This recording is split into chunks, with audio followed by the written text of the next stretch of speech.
Well, all right. To respect everybody's time, we are recording this. So I know we've heard from many of our members that have said hectic right now. We're packing and serving.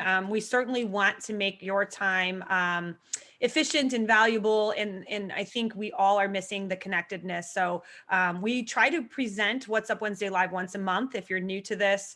And really the rationale behind it is just to show some faces and facial expressions behind some of the guidance that we as a team try to formulate every other week based on the moving target that has been our current existence in school meals. So we appreciate your time today. And I am very, very happy to not have to be the one talking this whole time. Today's edition, we have some really great tips on program integrity. And so the title we jokingly put tongue in cheek is Ask for Permission, Not for Forgiveness, meaning we're going to try to help you strategize ways to continue to be successful, but remembering that, you know, we're having to hold up some of these compliance issues. So my team, you know, many of them. If you don't, here's some faces. Most of them will be on the call today.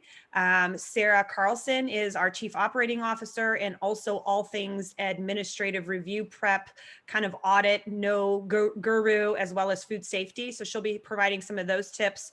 And then we have Lauren Pelgett on the call as well today, really helping us through some inspiration, I hope. So there is some of the audit stuff, but hopefully more inspiration than just that you have to. So the way I get to start it off is pretty fun. And no, this is not a heat map for a virus, and it doesn't have any red or blue on it. So we're not talking about that story either. But what I wanted to start off with was this very curious little tweet that I saw about what states' favorite sides are. And so, you know, I can't believe that, you know, we're feeling like we're up against the holidays. It still feels like we're in the back to school tsunami in some regard due to the ever-changing environment. But these slides will be made available if you're as curious as I am about food. I do jokingly read a lot about food and cook food for my family. So this was actually interesting to me. My husband laughs because I really do not like the green bean casserole with the fried onions on top. And that's what Ohio has as their major, that's the major side.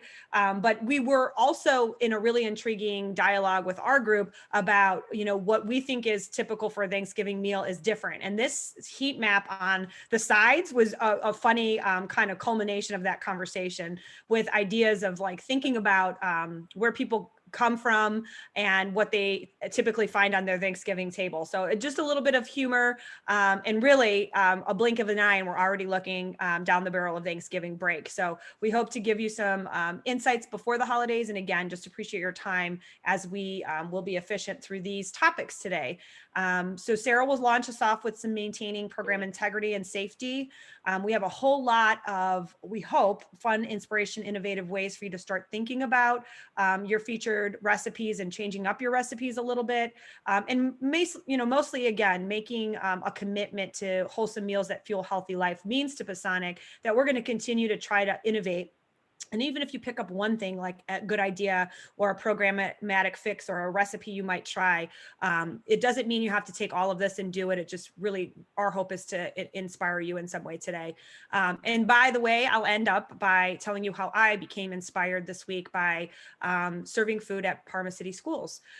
So with that being said, I'm going to hand it over to Sarah so she can get us through the integrity slides. Sarah?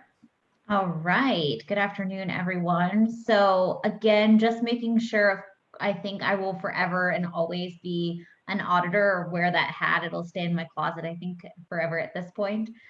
We just want to make sure that only eligible children are being fed. So whether you have an open site, and then that means anyone ages 1 through 18 can come and get meals from you, or if you have a closed site, that you are ensuring that you're only feeding kids that are enrolled in your district. So again, as Maureen had said in the beginning, we definitely want to ask permission, not forgiveness. So please ensure that you are following whatever you have selected for your program for the year. Try to make sure that there are no duplicate meals. I know this is really tough. I know a lot of schools have went to either a roster sheet or clicker because there isn't a whole lot of need for the point of sale unless you have a lot of allergies in a building and you're using your point of sale for that reason, or if you are still selling extras. Making sure that if you are going to sell extra meals, that those are getting charged to the kids and that you're not giving to kids 2 reimbursable meals. It's still just 1 free meal per student per day. And then obviously just maintaining your general compliance standards, making sure things are in the right proportion, that we're still serving compliant meals. Just because this is free and nobody is from the state is coming on site to do an administrative review, it's not the wild, wild west as we were all kind of living March, April, and May of last school year. There are rules and guidelines in place this year that we all need to be following.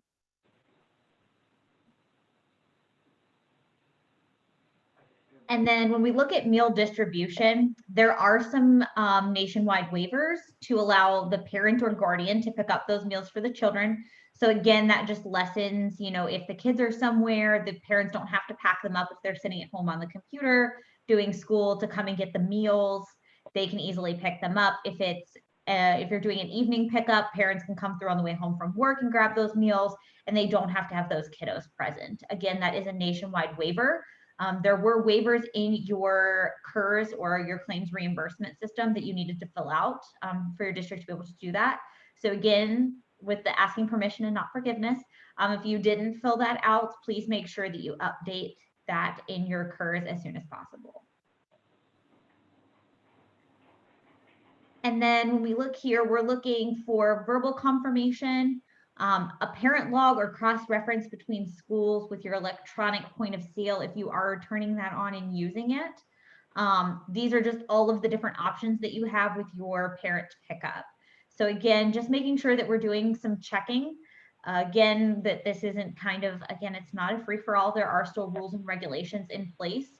And the state's done a pretty good job, as well as the USDA, to provide us that information so we do know what's going on.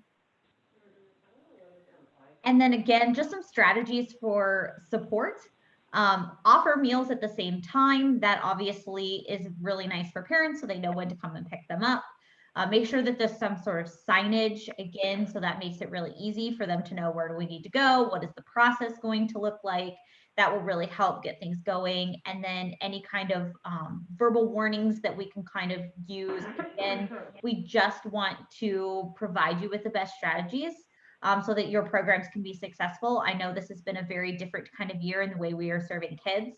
And for a lot of us, I think we all have felt we have kids on site, then we don't have kids at all. And then we have some of the kids, because we've all been kind of ping-ponging between virtual and hybrid and all on site. And I think as we move into the holidays, there's probably going to be a little bit more movement again with how we are bringing the kids on site or keeping them virtual. So again, just making sure that you have strategies in place to be ready for all of that. And then when we look here, some serving integrity. So there was a nationwide waiver that allows school districts some meal pattern flexibility. Again, if you decided to do Sfsp, you don't have to do all of the vegetable subgroups, and there is a little bit of wiggle room in there with, you know, protein and grains and those sorts of things. It just looks a little different than SSO, which would be very similar to the national NSLP that we normally do. So again, just making sure that you filled out your waivers if you're wanting to do this. If you're having a hard time procuring food, there are waivers for that as well. Again, you have to be able to support why you aren't going to be serving something. So again, there's just some rules in place and some communication that you need to do with ODE if you are having any sort of issues with that. There's also waivers in place that allow flexibility with offer versus serve. So we don't have to do offer versus serve at the high school age, so 9th through 12th grade, where typically that is something that you must do. We can kind of get around that with these waivers this year. So again, that helps through depending on how you're having to serve the kids. I know at some of my high schools, the kids come down, they grab the food, they take it back. So it needs to happen pretty quickly, because instead of them walking straight out of the cafeteria and sitting in a table, they now have to walk all the way back to their classroom, and some of the kids are clear across the building. So we need to move them in and out of that space as quickly as possible. So a lot of times offer versus serve becomes a little bit more difficult. And then when we look here, refer to the meal pattern. Again, you still have to serve compliant meals. You still have to make sure that the meals are appropriate for the age group. So if it's K5, K8, if you're looking middle school, 6th through 8th grade, if you have high school, 9th through 12th grade, if you want to do a K through 8 menu and then a 9 through 12, it still has to be compliant, okay? And then if you're having any sort of issues, make sure that you are communicating with ODE. Again, this is really important that we are asking for permission and not for forgiveness. So if you had an AR, an administrative review in the 16-17 school year, you are up for administrative review next year, okay? So if hopefully, fingers crossed, that there is some sort of normalcy to the world and to what school looks like, come next school year and ODE can come out on site, or whoever they consult the workout to, you will be reviewed. And this year is part of the review year, the 3 years. So please just be cognizant of that, that this is not just kind of a, well, we're just going to do whatever and nobody's getting reviewed and it's not going to matter kind of situation, because the claiming and such can come into question during administrative or procurement review next year. Making sure that you're verifying reimbursable meals at the point of sale. I know this is something that I've had to have conversations with in the schools that I go to on a regular basis, is that you can't just turn kids, okay? There has to be somebody at the end making sure that they have 3 components, and one being a half a cup fruit or vegetable.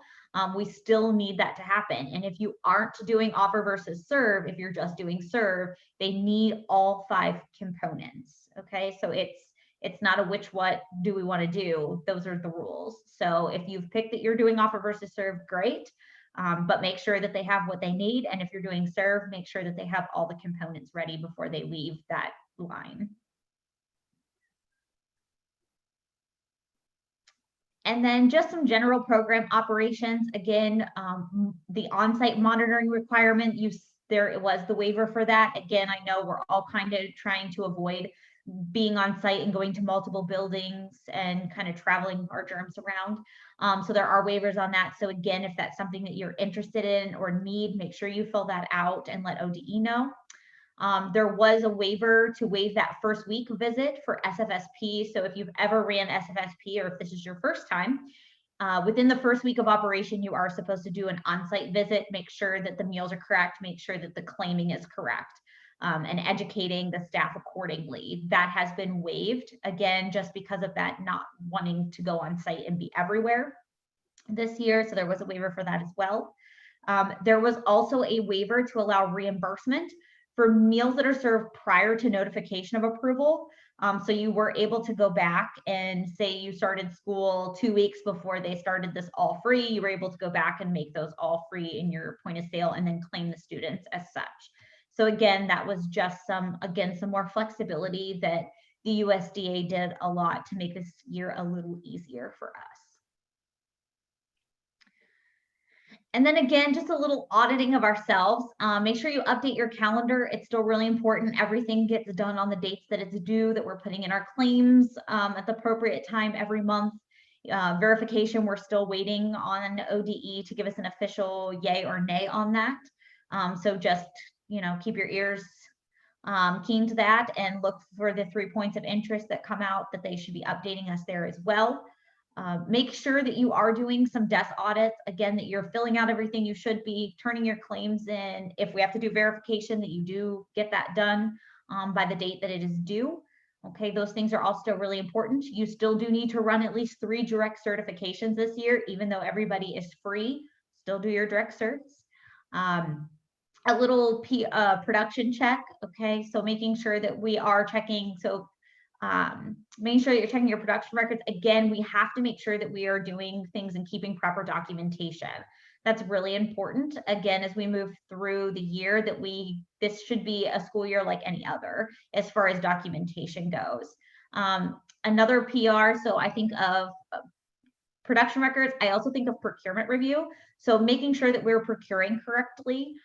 Again, if you were up for administrative review in the 16-17 school year, the administrative review and procurement reviews will be happening, the last that we heard, simultaneously.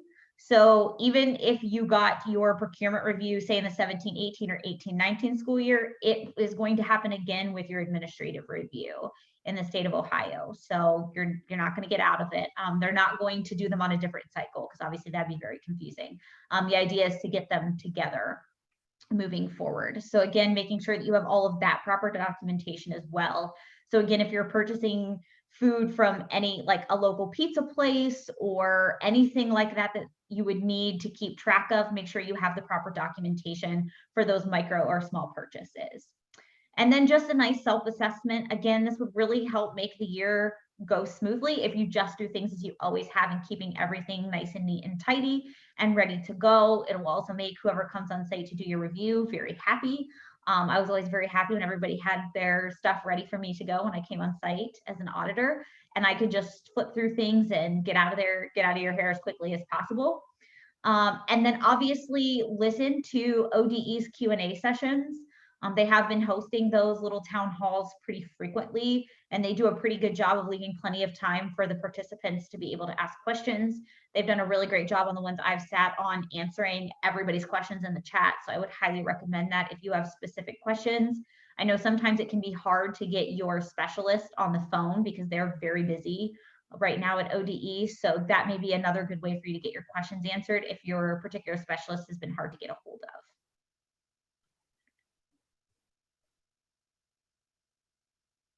And then just some safety and health that we're going to go through.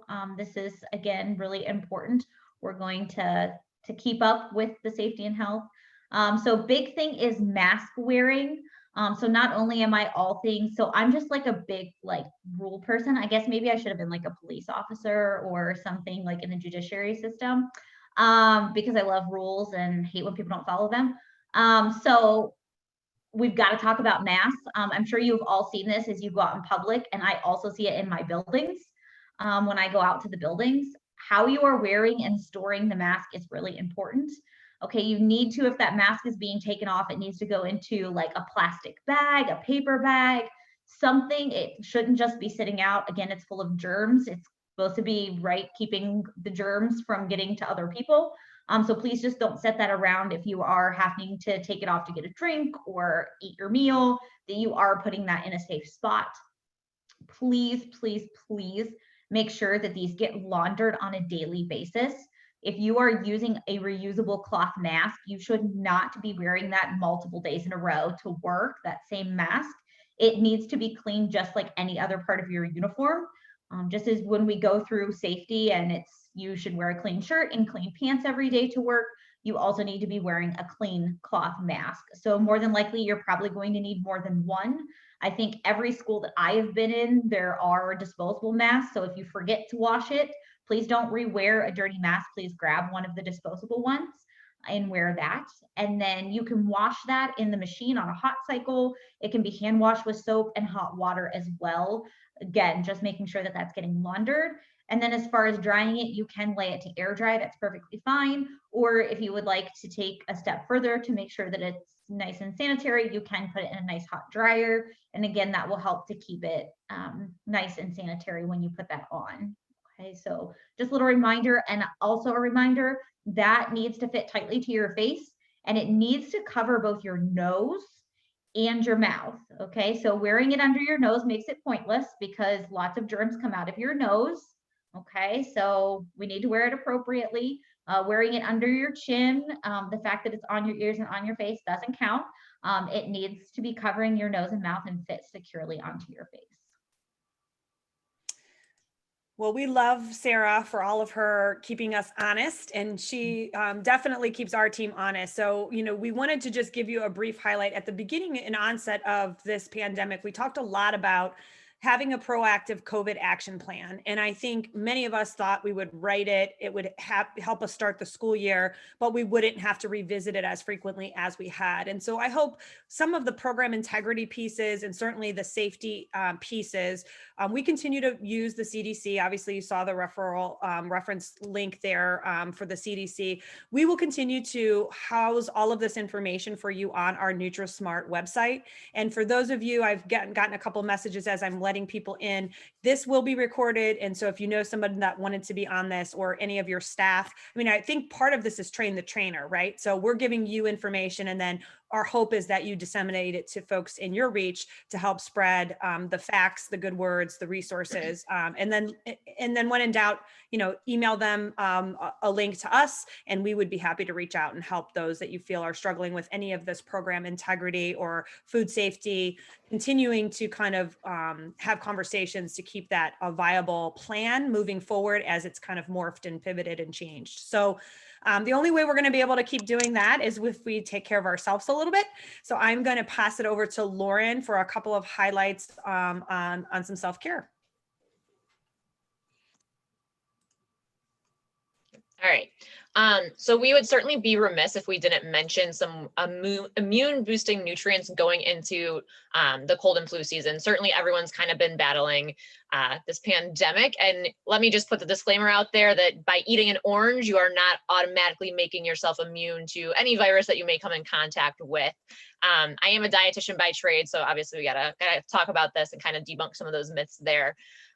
So the different nutrients you're seeing on the screen here are all known to have immune boosting effects. So again, what that really means is that if you are consuming a diet that's rich in each of these nutrients, you are strengthening your immune system so that if you do come into contact with various viruses, your body will be better equipped to handle them. Again, viruses don't kind of come across different people, see, oh, she ate an orange today, got to pass on, move on to the next body. But certainly you can get a variety of these nutrients just by eating a diet that's rich in fresh fruits and vegetables. Certainly vitamin C, we commonly associate that with oranges, but then you want to make sure that you're getting iron, selenium from fish, getting different vitamins, your A's and D's from dairy. All sorts of different foods contain a variety of different nutrients. So again, making sure that you are eating a very diverse diet is how you can ensure that you're getting plenty of these nutrients. And certainly we want to keep everyone as healthy as possible. So maintaining our own personal health is going to be very important in these next couple of months.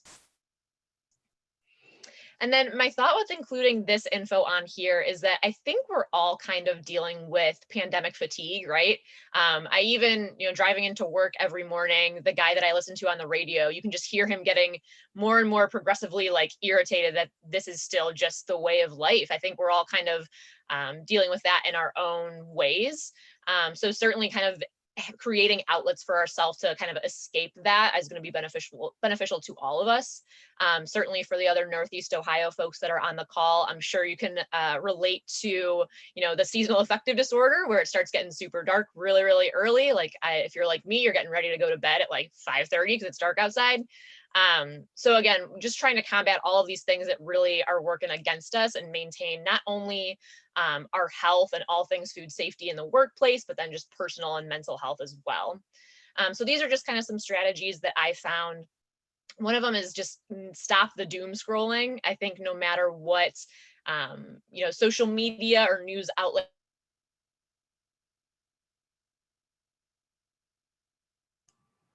that you go on, there's going to be some type of other negative news. What'd you say?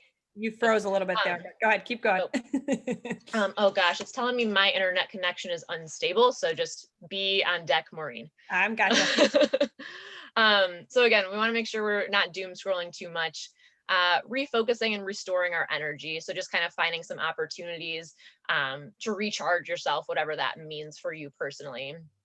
Certainly staying active. Obviously, we want to release those endorphins. Staying active is going to help us to do that and just kind of maintain a positive attitude. Setting some personal wellness goals, especially going into the holiday season.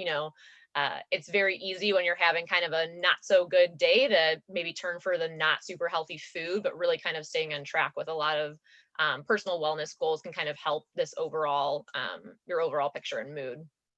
And then with so much that is out of our control these days, whether it's in the workplace, whether it's literally just, apparently not being able to go out past 10 o'clock now, which really isn't news, but our latest curfew in Ohio, it helps to create a sense of routine and a sense of control. So again, no matter what that is, if there's something that kind of puts you in the driver's seat and allows you to regain that sense of control in your life can really be beneficial.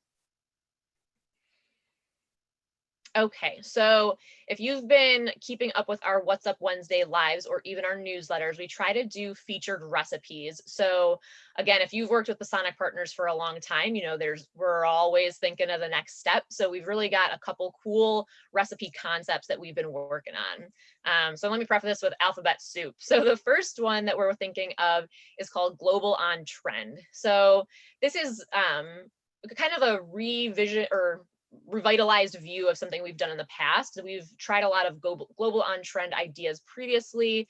So really, we're just trying to take a new outlook on some of those. So really just broadening our eyes and broadening our menus to include some different globally diverse flavors. The next one is comfort classics. So again, we're getting into these cold weather months, really kind of incorporating some of those comfort classic foods. And again, we'll talk about some of those examples here in a minute. Ethnic cuisine. So this one is somewhat different than global on trend. This is a little bit more so culturally diverse and culturally sensitive recipes. Again, we'll give examples of each of these, but we really want to, as Maureen talked about in the opening slides, regionally, there are different food trends that we see. So, we'd be remiss if we didn't identify those different trends among even the districts in Northeast Ohio.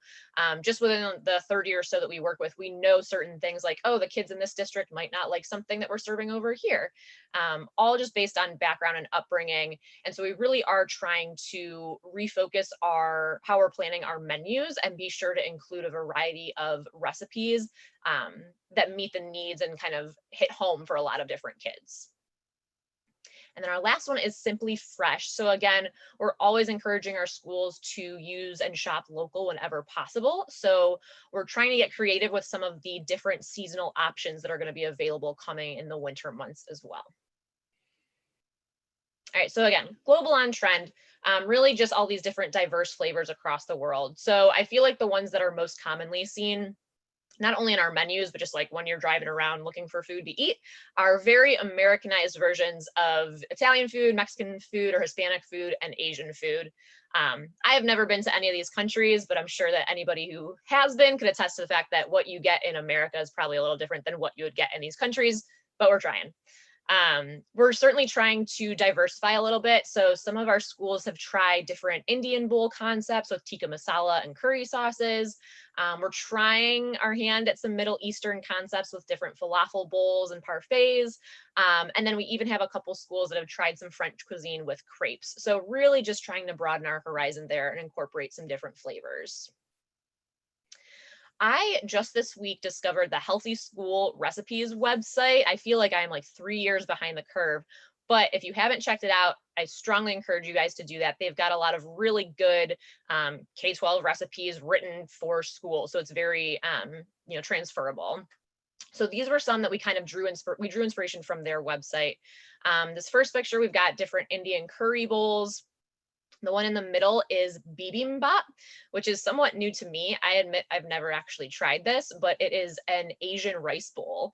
I know that there are some like Bibimbap restaurants around Cleveland, and you can actually customize the bowl however you want it to. So that's kind of a newer trend. And then the one in the bottom corner is just a verde chili chicken. So green chili salsa on some chicken and a nice rice bowl there. Okay.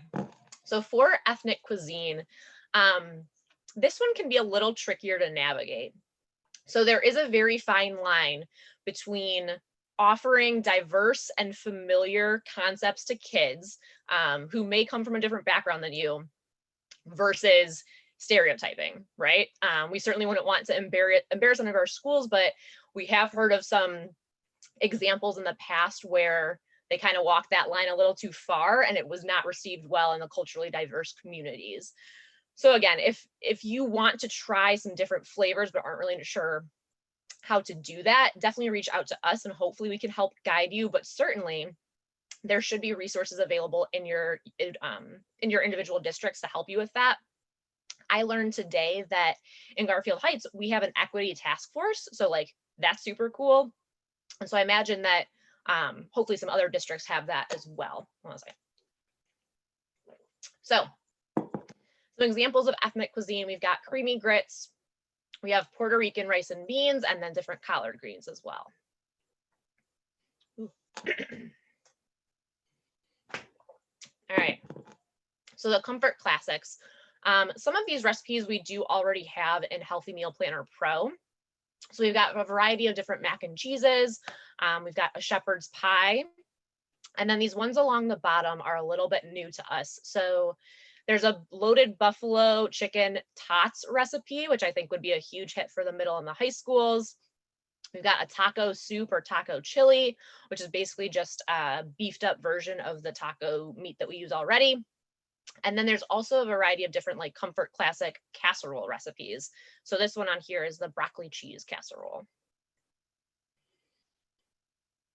Okay, and so as for Simply Fresh, so the local favorites that are in season during the winter months are going to be more of your root vegetables.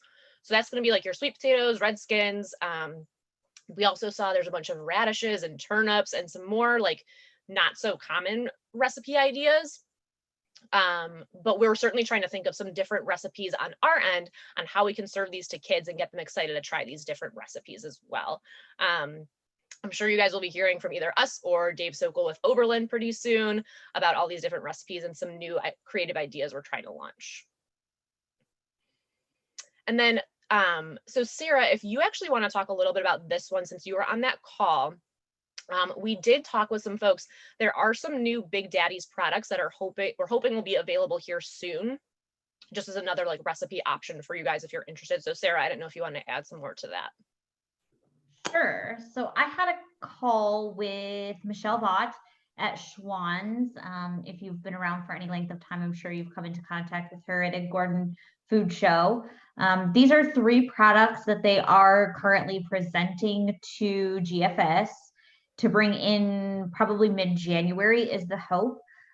If you are interested, you can reach out to your GFS rep and let them know that you are interested in this product. But essentially what they've done is take their exact same flavor profile and ingredients that they use to make their buffalo chicken pizza, their pepperoni pizza, and their fiestada pizzas, and they made them into a pizza pocket. They thought this would be a nicer way to be able to feed kids in the classroom or a really great application to send home. So again, just another option as we try to think through the different modalities and the way that we're feeding kids and getting them products. I have not personally, and nor of our team, seen this product or tasted the product, but they did ensure us that it is the exact same flavor profile and ingredients that they use to make their pizza. So again, just another option, hopefully coming down the pipe in January.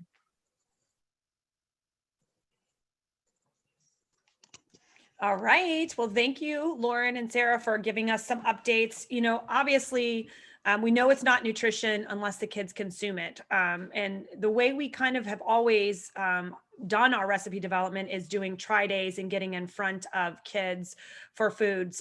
So we are going to be doing that and supporting schools, even in remote settings. So stay tuned.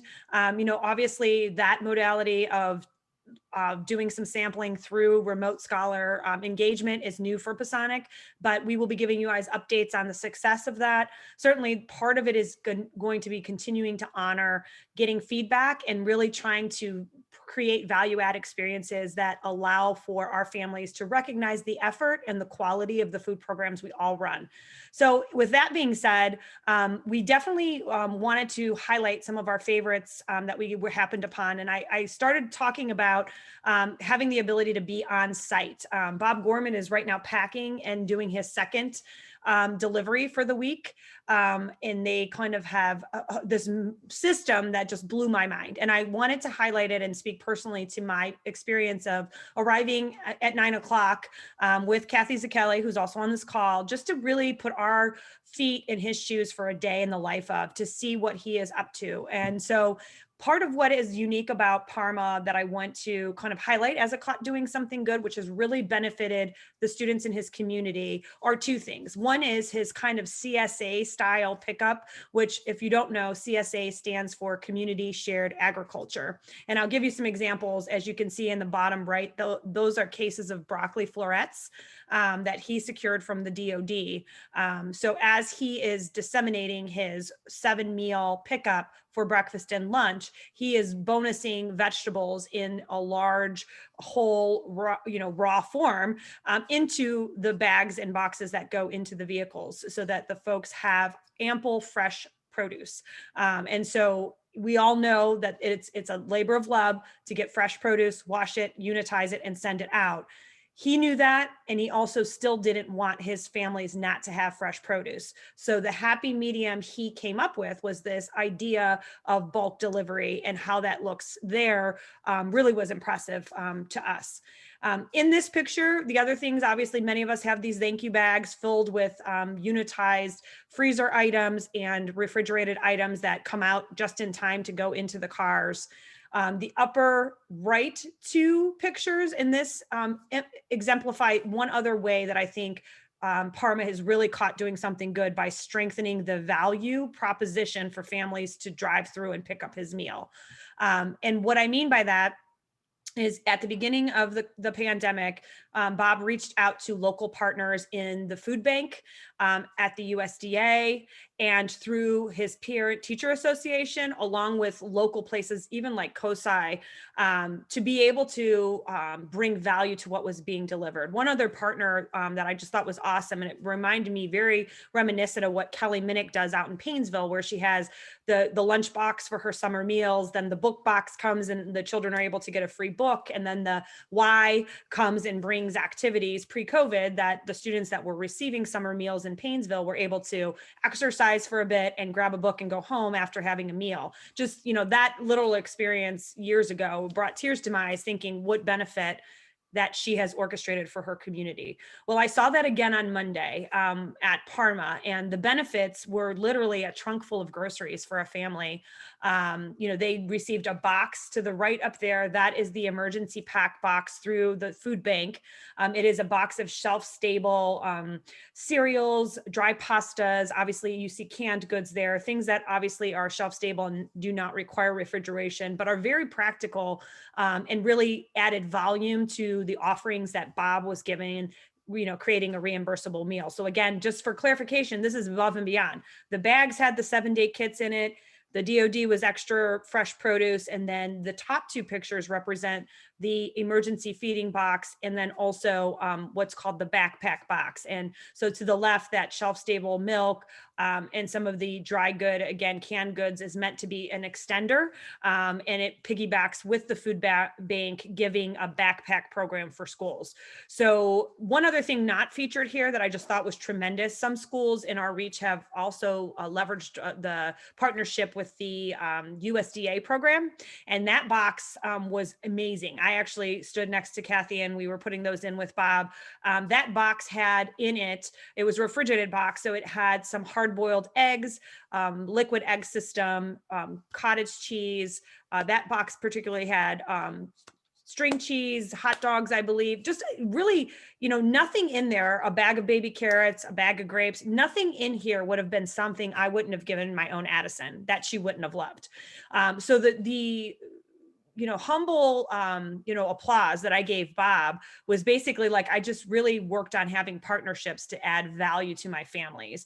And he really said, I understand that many schools are struggling with participation, and those of us that are looking down the barrel of going back into remote because of the uptick in numbers, really, take a look at this program, call us. I am going to write a blog about it and post it on our NutriSmart Smart website to give you a little more guidance as to the resources and community partners that he has tapped into.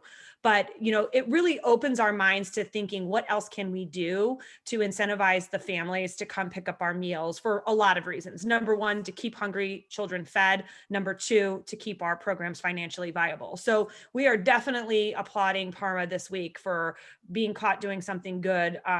Since the inception, we highlighted them this summer. If you missed it, they were giving away tomato plants in the summer, Feed Our Future seed packets, again, the Cleveland Book Bank, COSI science kits, Teachable Moments kits, along with the food bags, and then more food on top of that with the resources. So we will be putting kind of a little mini blog how to, if you want to engage in your community resources and add value to your curbside program, again, with the effort of increasing reach, supplying those in need, and then certainly without, I would be remiss if I didn't say balancing your books, right? Getting more and gaining more participation and more income for your program in this year where we're able to exercise the continuation of Summer Seamless or the Summer Food Service Program. I could go on and on and on, and he's not able to join us. I would have embarrassed him and made him unmute, but I certainly look forward to more highlights on what Bob is doing. The next caught doing something good is just, we eat with our eyes, and we've talked about this. And, through previous professional engagement opportunities, we've offered suggestions to what we think really makes your food pop. And certainly we know these Black containers and the contents looking fresh, looking well portioned, and just made to order kind of feel, including a whole lot of fresh produce. These are examples of a couple meals that were sent home to children in Garfield schools. So Lauren Palgett leads the effort there, and really we try to practice what we preach. And I certainly know that these bundled meals were an inspiration to me. When I looked at the pictures, we've tried to really kind of illuminate some of this for those of you that are packing. Sometimes a little effort in terms of just the visibility of how your meals present would also go a tremendous way to really having your community recognize the value of what you're bringing to the table and serving. As a mom, certainly super easy to have this unitized and just hand a unitized offering to my daughter. Brecksville, Cindy's on, they do a great job. Same thing, cute little craft box. We highlighted that the last time. Just more ideas to try to see if you can definitely transform where you're going with your program in terms of the aesthetics. There is some good news. I know when I start talking about value add propositions, the budget is what bothers a lot of us, in that there's not a lot of disposable extras to spend in increased supply costs or increased costs in general to have the ability to do the curbside pickup, be it labor, be it carts, be it resources. So I did want to offer this. There is a new No Kids Hungry grant offer. Here is a link. And again, this will be made available to all of you. I actually can probably copy it and put it into the chat box, or Lauren or Sarah, if one of you can do that. This was newly released. So this is an additional No Kids Hungry grant. I know in our last What's Up Wednesday and in the 3 points of interest Thursday, we are waiting for ODE to discuss how they were going to put out an application to really fair share out the CARES Act dollars. I would say everybody apply. You never know what, even if it's a fraction of what your deficit is or projected deficit at the end of the school year. We hope you can find inspiration to kind of receive some of that granted gift money, if you will, and utilize it to make some positive changes and transforms some of your pain points. I would be remiss there. The link is in the chat box. For those of you who don't know, hover down and you can pick up that link right directly from this presentation. We love local, and I think Lauren kind of gave you the idea. We are still very embedded in the process of helping you understand what's available through the Ohio School Council bid. We thank Kay Cook for joining us today. She works with that organization and the bid for local through Ohio School Council. We also thank our friends from Gordon Food Service that put out weekly emails and what's available local through Gordon Food Service. Undoubtedly, I think, when we look at that grid that I showed you at the beginning, what people eat on their Thanksgiving table, sweet potatoes is a favorite in our family. Apples, of course. I always tell everyone my daughter is a Honeycrisp apple snob, but enjoyed her time and apples from Quarry Hill Orchard tremendously. So we're definitely trying to continue to not only support our local farmers as a part of a give back to continuing to mature that relationship that we've all worked really hard prior to the pandemic to bring into our schools and still provide access to our families to this quality, just in time, nutritious harvest of the month items. So if you have questions about that and or some ideas of how you want to bring a little local value to your holiday meals, we certainly will be here to help you support your menu changes, recipe ideas, and ways to communicate and market out that quality to your families as yet another way to incentivize participation. The CSA style idea is a good one. Many of us, do that for our own families. And so we're trying to really create some resources for you. So stay tuned, working with Oberlin Food Hub to kind of create a CSA community shared agriculture 2-week model for schools that would allow you to provide some additional produce to your bags to kind of, again, balance out the subgroups and the vegetable requirements, but do so in a way that you can be really proud of and add value to your program. With that being said, I know we have some of our farm to school experts and cheerleaders on this call as well. I would have to say, shout out to Stacy Bettis. I saw her on the call.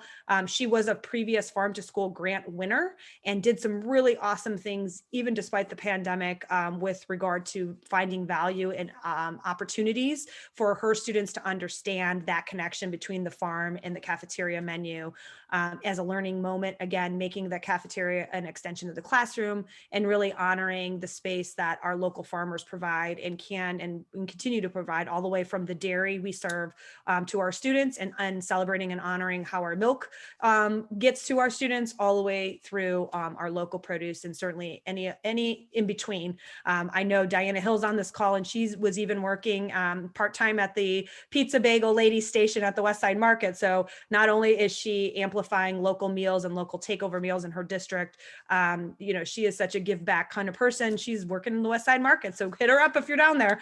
You can buy those pizza bagels for your family too. They're delicious.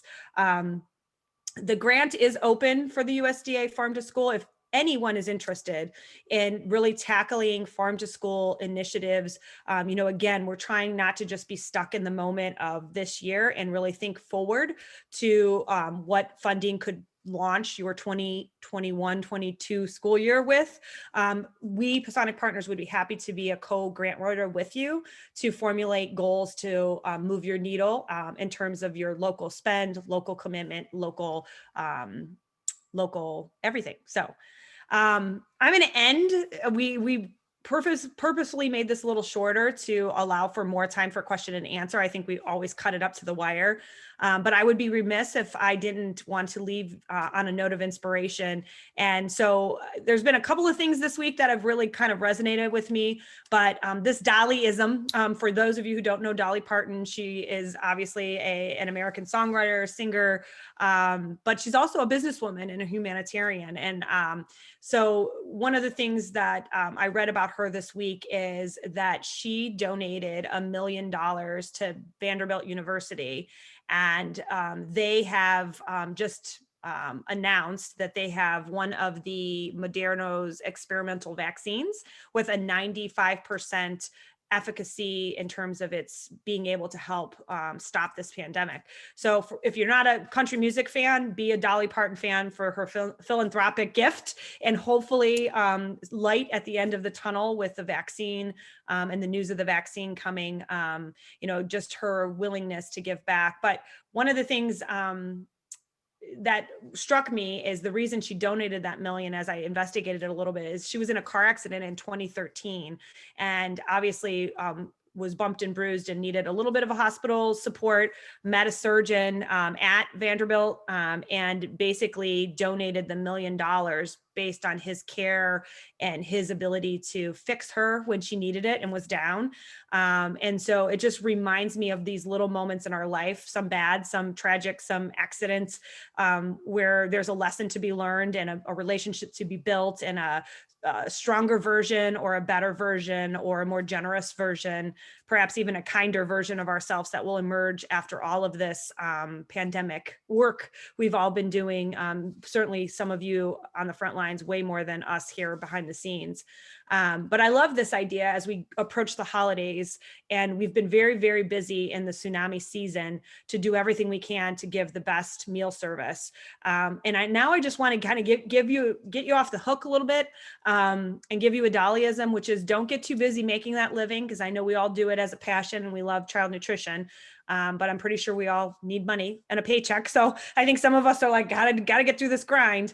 But don't get so busy making a living that you forget to make a life. And so just on a personal note, I shared with my team, much to my husband's dismay, we put up a tree. It's not a Christmas tree. I always correct folks. It is a gratitude tree. And on that tree, we are placing little leaf cards on the daily basis of what our family is grateful for. And one of the things I'm able to put today is Hannah, my junior at OU, proactively tested for the coronavirus because she wants to come home for Thanksgiving. It was negative, and she's going to be coming home on Thursday. So there is a huge gratitude in my heart for the ability to have my little foursome back together for the holidays. So again, making that living and supporting all of you is what I love to do. So I can't complain. I love what I do as for a living, but I also encourage us all to take that time with our families, even the smaller versions of our celebrations than traditionally, and hold a heart full of gratitude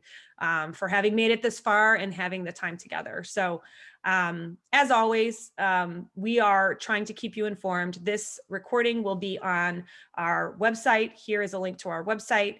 I am proud to be in partnership and colleagues with Jen McNeil, who runs Lunch Assist. For those of you who have seen her wonderful emails, she runs a very similar consulting service in California.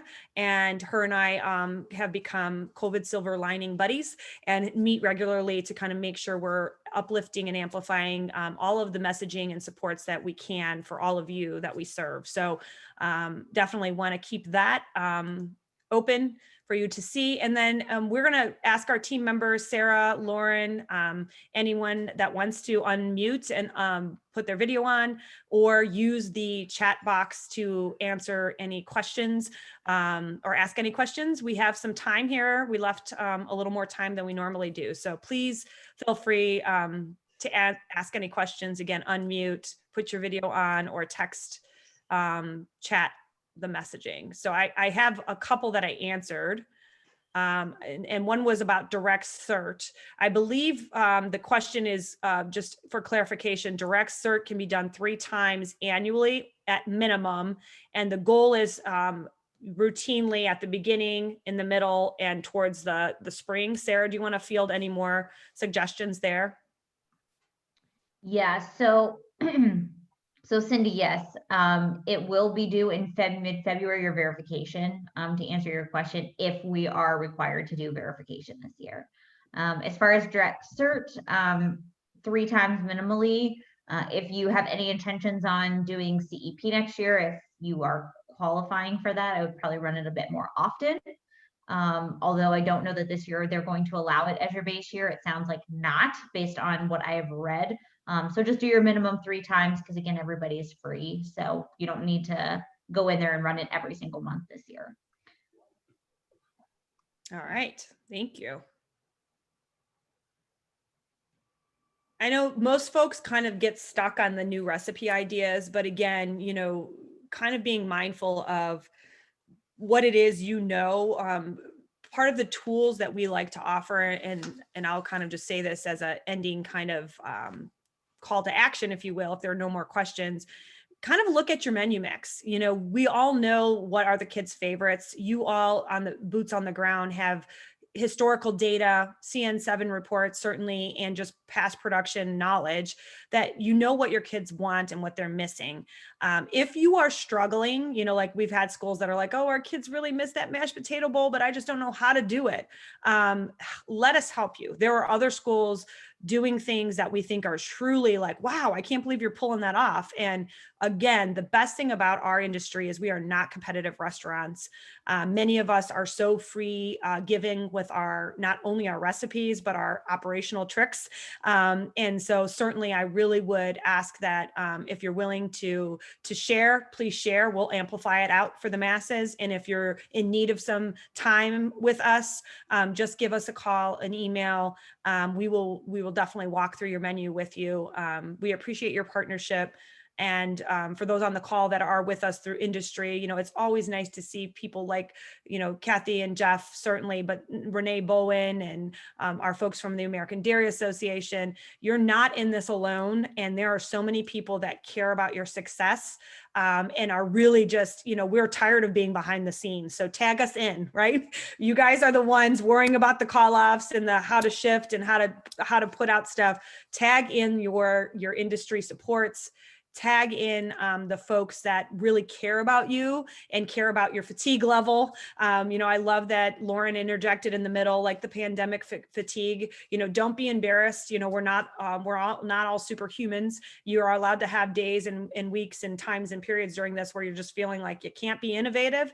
Well, that's why we exist. We want to innovate for and with you and through you. And we want to support your needs. And certainly at the end of the day, what matters most to us is that the kids and the communities we all partner to serve are served with the best intention and the most wholesome meals that we can get into their hands. I loved that Lauren gave you all a bit about the nutrition for yourselves. I said this morning in another meeting, I can tell my kids till I'm blue in the face something, but unless I'm modeling proper self-care and wellness and sleep and eating well, I can't get my folks to do that. And in a very similar way, I think if you all are making it a priority for yourself, and perhaps even if you are going to share a holiday meal with your staff or provide something for them as a holiday treat, it really just embodies all that we stand for, which is, to be good for others, we have to be good for ourselves. And so if there aren't any other questions, I really do appreciate all of you from the bottom of my heart. We will definitely continue to do these. We think they're appropriate, even if 2 people show up, we don't care. So if you have ideas for our What's Up Wednesday newsletters or live that you feel would be a good read or a good watch, worth your time, there are no ego in how we present these. We really want them to be useful and efficient. And with that, we're ending 5 minutes early. So go, take a little, get up out of your seat and do something for yourself. We at Episonic Partners wish you the happiest, most blessed and safe Thanksgiving, and we're here for you guys. Thank you all.